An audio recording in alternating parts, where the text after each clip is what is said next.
At the border of the Promised Land, with the Israelites so close to finally fulfilling their national destiny, Moshe tells them in the opening line of this week's Torah portion, Atem nitzavim hayom kulchem. You are all standing here today before the Lord your God, the heads of your tribes, your elders, your officers, every man of Israel. Our sages understand Moses to mean you are still standing, that Moses was trying to encourage the Israelites who had just heard the litany of fearsome admonitions that we read at the end of last week's Torah portion.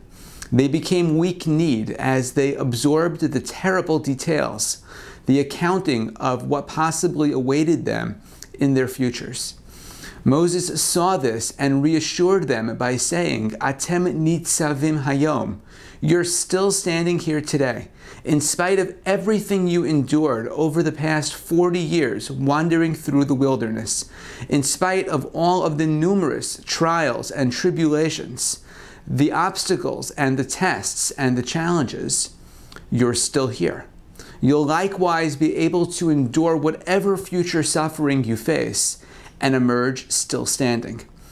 But of course, not everyone was actually still there. An entire generation, hundreds of thousands of people who left Egypt, people who stood at the foot of Sinai, that whole generation was not there because God had doomed them to death in the wilderness. The Torah does not report how the people felt about Moses' attempt to assuage their concern, but it wouldn't be hard to imagine that he was not completely successful in his attempt. Moses' words are particularly resonant today. Atem nitzavim hayom kulachem. We're still standing. Like those Israelites thousands of years ago, we're also the ones who are still standing. An extended pandemic that is still taking 1,000 American lives per day. Hurricanes pummeling the Northeast and the Gulf Coast.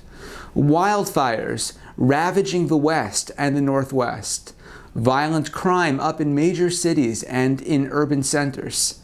And here we are, deeply shaken, perhaps also feeling a bit more lucky than deserving to be still standing. A second rabbinic interpretation notes that after the people heard all of the terms of God's covenant, the blessings and the curses, they did not answer Amen. They did not say anything at all. Instead, they stood still. Moses understood and affirmed that their quiet indicated resolve. It indicated their acceptance of covenant with God. It indicated they were prepared to march forward. These two explanations are not mutually exclusive. Perhaps it was the realization of how tenuous their lives actually were that compelled the Israelites to dedicate themselves to living lives of purpose and of mission. While they were still standing, they figured, we would be standing at the ready. Not because they expected to enjoy a better tomorrow, but precisely because they did not know what tomorrow might bring.